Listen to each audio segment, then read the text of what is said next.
Pan era ka batip tikena lane tip peka. Hadin ba ki bru ki balibu. Kawai ki jeng tho ka balak pau pertin kawai ka sen leno ka baka pertai boro kawai.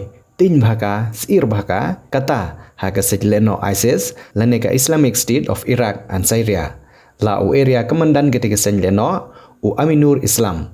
Ha ka wai ki luti pajba ha rilum garo. Ka balak lap ki pajba ha ka arpo pral terik ukula lengkot ar hajar arpo hendro.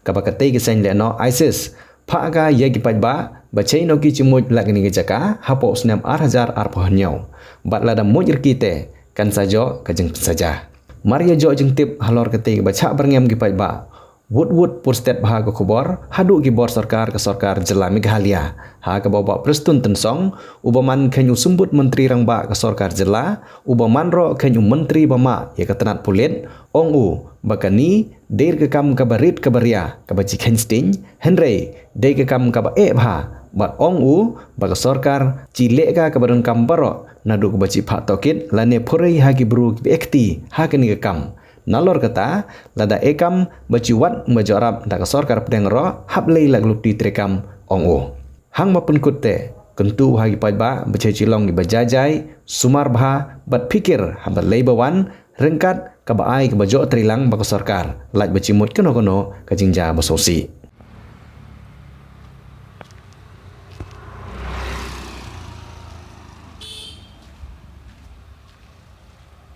Manggal rang ni thama sa kon niat poya manderang ayaw ni kita keto nang haya karen poso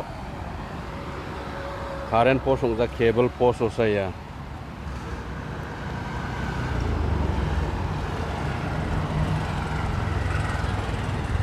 ISIS K they have mentioned. Okay, let the government take necessary action, but we will make sure that this such thing should not happen. Okay. So an investigation will be initiated. So this is a very serious issue. That's what I'm telling you. Investigation will immediately start. So the pressure group saying that there should be central investigation regarding this. Central. We will see. First, we will see if suppose now if the state investigation feel that yes, it is also needed that the central government step in. We are ready for that. But do you feel some vested interests are creating this? I can't say right now. This is it's too early to say anything. So let us wait.